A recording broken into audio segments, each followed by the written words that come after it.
Hello दोस्तों, कैसे हैं आप सब। मैं गैरिक पीकेएस कंप्यूटर सेंटर से मैं आपका स्वागत करता हूं पीकेएस कंप्यूटर सेंटर में। चलिए आज की वीडियो स्टार्ट करते हैं। आज इस वीडियो के अंदर हम कॉरल ड्रॉ के अरेंज मेन्यू के ट्रांसफॉर्मेशन फीचर्स को जानेंगे।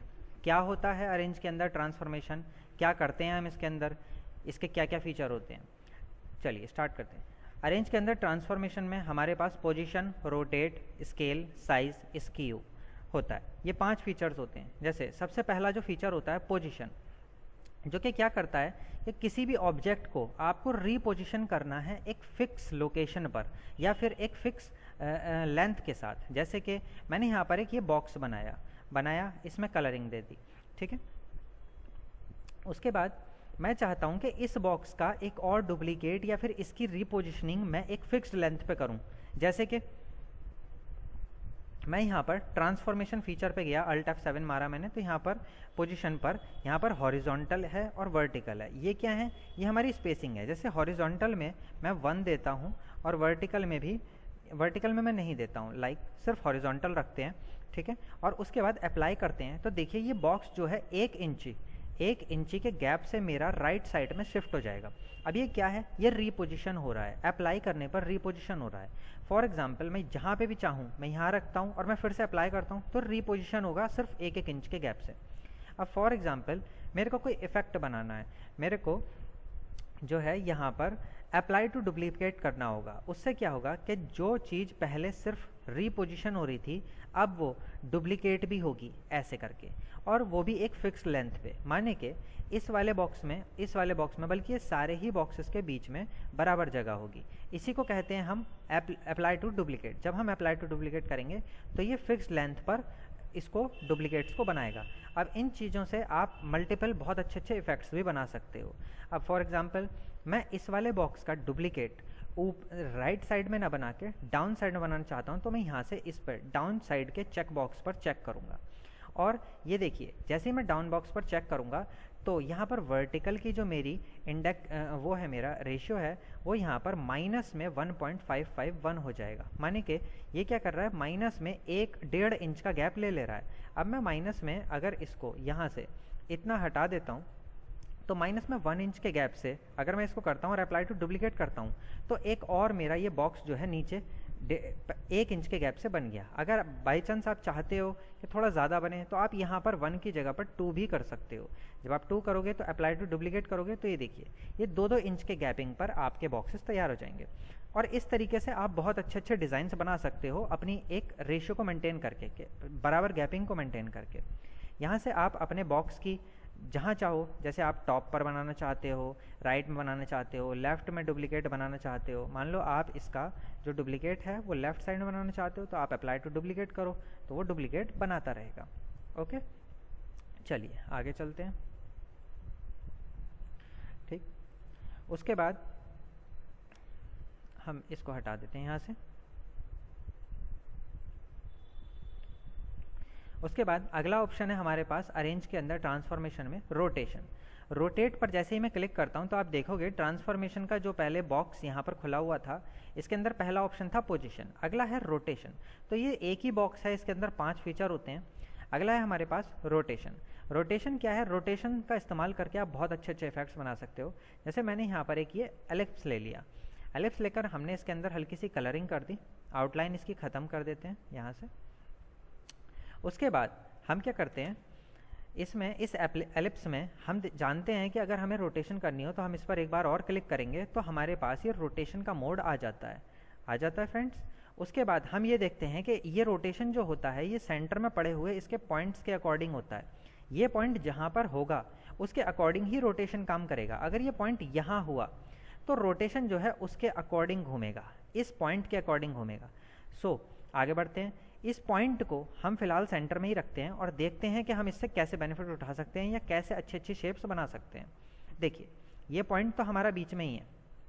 उसके बाद यहाँ रोटेशन वाले पॉइंट पर हम एंगल में अगर अपना 10 डिग्री का एंगल देते हैं, ठीक, 10 का या 15 का 10 का दे देते हैं, ठीक है। और उसके बाद और कुछ नहीं करते, हाइट इसकी हॉरिजॉन्टल और वर्टिकल इंचेस को हम ऐसे ही मेंटेन करते हैं और अप्लाई टू डुप्लीकेट करते हैं। तो देखिए दोस्तों क्या होता है, अप्लाई टू डुप्लीकेट करने पर ये देखिए इस तरीके से आप बहुत अच्छी अच्छी शेप्स भी अपनी डिज़ाइन कर सकते हो। ये आपकी एक शेप बन गई। आप इसको ग्रुप कर दो और उसके बाद इसको रिसाइज करके अपने पास इधर रख लो। अब जिस तरीके से आपने ये वाली शेप बनाई, आप इसी तरीके से मल्टीपल शेप्स में काम कर सकते हो। ठीक, जैसे कि एक और शेप हम देख लेते हैं। यहाँ पर हम यहाँ पर एक ये पेंटागन ले लेते हैं और इसकी हाइट को हम, विड्थ को हम कम कर देते हैं, हाइट को बढ़ा देते हैं। अब इसमें भी देखिए सेम। अब फॉर एग्जांपल मैं इस पर एक बार क्लिक करता हूँ और आपको ज़रा थोड़ा सा जूम करके दिखाता हूँ। आप इसमें देखेंगे कि इसका जो सेंटर पॉइंट है ये अभी सेंटर में है। अब ये वाले जो पॉइंट्स हैं, जो रिलेटिव सेंटर्स हैं हमारे, ये इस पॉइंट को, ये वाला जो हमारा पॉइंट है, इसको left right top centre bottom में पहुंचाने में हेल्प करते हैं। जैसे मुझे इस कोने पर इस पॉइंट को लाना है तो मैं इस वाले ऑप्शन को क्लिक कर दूंगा, मुझे लेफ्ट बॉटम में लाना है तो मैं इस वाले को क्लिक कर दूंगा, मुझे सेंटर में लाना है तो मैं ऐसे क्लिक कर दूंगा। ठीक है, तो इस तरीके से होगा क्या कि एक तो होता है सेंटर में, मान लीजिए मैं सेंटर करता हूँ और यहाँ पर 10 डिग्री की जगह 5 डिग्री करके और मैं यहाँ पर अप्लाई टू डुप्लीकेट करना स्टार्ट करता हूँ। तो देखिए आप देख रहे हैं हमारे पास एक ये डिज़ाइन अच्छा सा बन गया है। ठीक, इसको और थोड़ा सा कंप्लीट कर लेते हैं। देखिए ये हमारा बहुत अच्छा डिज़ाइन तैयार हो जाता है। ठीक है, हो गया। उसके बाद देखिए हम इसमें हल्की सी कलरिंग कर लेते हैं अपनी, कोई सी भी ऐसे करके। कलरिंग के बाद हम इसको एक छोटा सा अपना कंबाइन कर देते हैं। कंबाइन करके देखिए दोस्तों, ये हमारे पास ये डिज़ाइन अपना तैयार हो गया। ठीक है, अब ये डिज़ाइन देखिए कितनी आसानी से हमने बना लिया। ठीक है, इसको इधर रख देते हैं।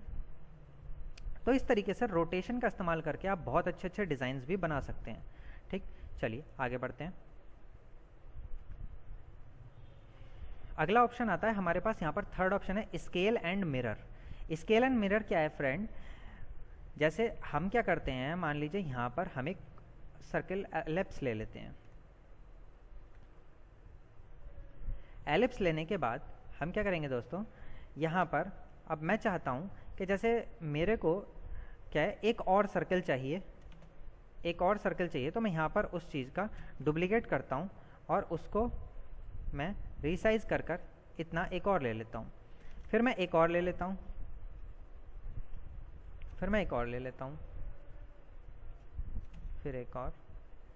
अब मान लीजिए ये काम आपको ट्रांसफॉर्मेशन में स्केलिंग, इसको बोलते हैं स्केलिंग, अगर ये काम आपको ट्रांसफॉर्मेशन की स्केलिंग से करना है तो आप उससे बहुत आराम से कर सकते हैं और एक अपने बराबर रेशियो को, लोकेशन को मेंटेन कर सकते हैं। जैसे मैंने बाकी सारे सर्कल्स को डिलीट मारा और इस सर्कल पर आकर हम यहाँ पर अपने सर्कल के स्केलिंग का एक कम परसेंटेज रेशियो देते हैं। जैसे हम यहाँ पर 80% देते हैं और हॉरिजॉन्टल और वर्टिकल दोनों में 80% दे देते हैं और उसके बाद अप्लाई टू डुप्लीकेट करते हैं। देखिए दोस्तों, यहाँ क्या हो रहा है कि जिस सर्कल को मैंने चूज़ कर रखा है, जो डुप्लीकेट तैयार होगा वो उस सर्कल के 80% का तैयार होगा। जैसे इस सर्कल का ये वाला सर्कल तैयार हुआ, 80% हुआ। अब इस सर्कल का जो अप्लाई टू डुप्लीकेट करने पर तैयार होगा वो इसका 80% होगा, अब अगला इसका 80% होगा। इस तरीके से भी बहुत अच्छा डिज़ाइन तैयार हो जाता है। अब ये आप पे डिपेंड करता है कि आप इसका और कैसे बेनिफिट उठाते हैं। जैसे कि इस सर्कल को अभी मैंने सेंटर में अपनी रिलेटिव पोजीशन को सेलेक्ट कर रखा था, अगर मैं इसको लेफ़्ट पोजीशन पर सेलेक्ट करता हूँ और 80% की जगह पर 50 कर देता हूँ या 80 रहने देते हैं, अप्लाई टू डुप्लीकेट करते हैं, तो जैसे अप्लाई टू डुप्लीकेट करते हैं तो देखिए जब मैंने लेफ़्ट पर रिलेशन पोजीशन को सेट कर रखा है तो वो लेफ़्ट अलाइंग में डुप्लीकेट्स को क्रिएट कर रहा है इस तरीके से।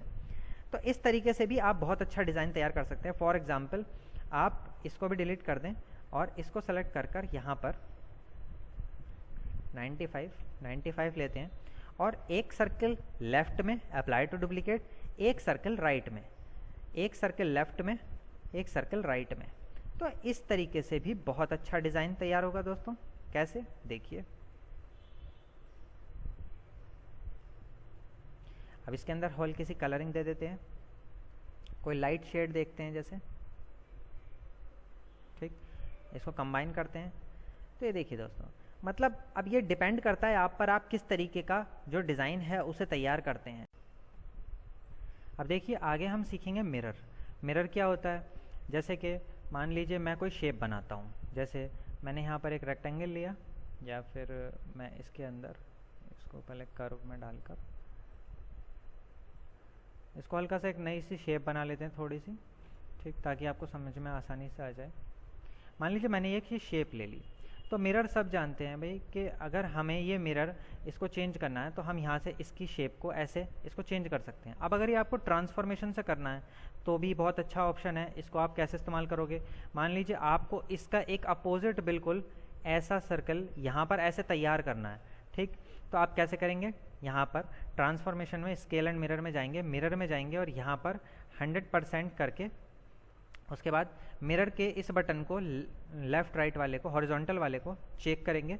जब आप इसको चेक करेंगे और यहाँ पर आपने राइट का ऑप्शन पहले से ही चूज़ कर रखा और अप्लाई टू डुप्लीकेट करेंगे तो ये ऑटोमेटिकली इसका अपने आप क्रिएट कर देगा, ठीक।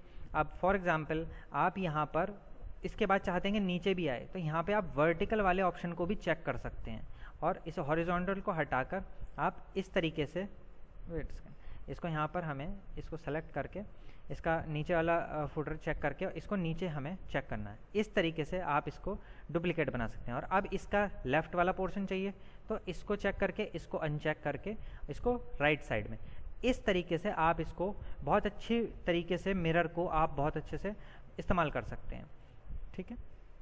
अगला ऑप्शन है, इसको डिलीट कर देते हैं। इस तरीके से बहुत अच्छी शेप्स बना सकते हैं फ्रेंड्स, ठीक है।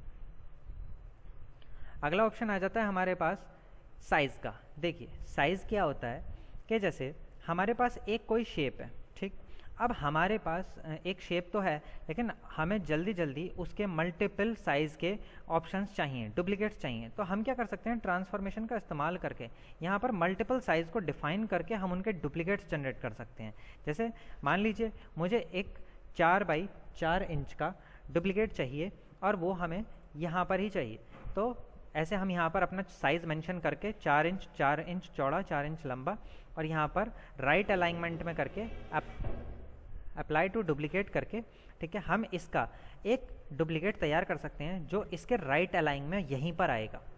अब फॉर एग्जांपल हम क्या करते हैं, इसको थोड़ा सा बड़ा कर लेते हैं, ठीक है, और हमें क्या चाहिए इस बार कि इसका जो डुप्लीकेट आए वो आए 2 बाई 2 इंच का, वो भी हमारे बॉटम के राइट कॉर्नर में। तो हम जैसे ही अप्लाई टू डुप्लीकेट करेंगे तो ये देखिए दोस्तों, यहाँ पर इसका डुप्लीकेट 2 बाई 2 इंच का यहाँ पर राइट बॉटम अलाइनमेंट में आ गया है। इसी तरीके से यहाँ पर चेक कर लेते हैं और यहाँ पर 3 बाई 3 का हम एक और एंगल अप्लाई टू डुप्लीकेट करते हैं तो ये हमारा यहाँ पर आ गया। तो इस तरीके से भी आप साइज़ का भी बहुत अच्छे से इस्तेमाल कर सकते हैं। अगला ऑप्शन आता है हमारे पास स्क्यूइंग। स्क्यूइंग सबको पता है, मैं बताता हूँ। यहाँ पर जैसे एक ये रेक्टेंगल है, अब हम इस रेक्टेंगल पर दोबारा से क्लिक करते हैं तो हमारे पास यहाँ पर स्क्यू के ऑप्शंस आते हैं। हम इस तरीके से इसके एंगल को चेंज कर सकते हैं, इसके रोटेशन और इसके डिज़ाइन को थोड़ा सा बदल सकते हैं, प्लस हम यहाँ से भी इस तरीके से भी इस्तेमाल कर सकते हैं। तो ये भी डायरेक्ट ट्रांसफॉर्मेशन से हो सकता है, वो भी एक स्पेसिफिक रेशियो देकर या उसके साइज़ को या डिग्री को देकर। इस क्यू में हम यहाँ पर कहते हैं कि हमें 20 हॉरिजॉन्टली चाहिए। चलिए पहले 20 हॉरिजॉन्टली देखते हैं। तो हॉरिजॉन्टली में देखिए हम अप्लाई करते हैं, डुप्लीकेट नहीं करते, अप्लाई करते हैं, तो देखिए क्या हुआ, इसने एक नॉर्मल शेप को हॉरिजॉन्टली 20 डिग्री में प्लस में इसने रोटेट कर दिया। अब मैं कहता हूँ कि वर्टिकल भी हमें चाहिए, ठीक, तो हम इसको फिर से अप्लाई करते हैं। तो देखिए इसने क्या करा, अब ये क्या कर रहा है, यहाँ पर ये इसको अप्लाई करके इसकी शेप को बार बार 20 डिग्री हॉरिजॉन्टल और वर्टिकली चेंज कर रहा है। और अगर आपको इसके डुप्लीकेट चाहिए तो ये भी बहुत अच्छी चीज़ है, डुप्लीकेट आप ले सकते हैं और इस चीज़ से बहुत अच्छा डिज़ाइन भी तैयार हो जाएगा। ये देखिए दोस्तों, देखा आपने, ये बहुत अच्छा डिज़ाइन हमारे पास। एक जूम अंडू कर देते हैं और यहाँ पर हमारे पास ये बहुत अच्छा डिज़ाइन बन गया है। आइए देखिए, इससे में हम कलरिंग वगैरह कुछ देते हैं इसके अंदर, यहाँ पर इस तरीके से इसको हल्का सा हम कंबाइन कर देते हैं। ये देखिए ये बहुत अच्छा डिज़ाइन बन गया। तो आज हमारा ट्रांसफॉर्मेशन का पूरा ये फीचर ख़त्म हुआ। अगर आप हमें सपोर्ट करना चाहते हैं तो हमारी इस वीडियो को लाइक और शेयर करें ज़्यादा से ज़्यादा, ठीक है। ओके दोस्तों, दैट्स अ लॉट।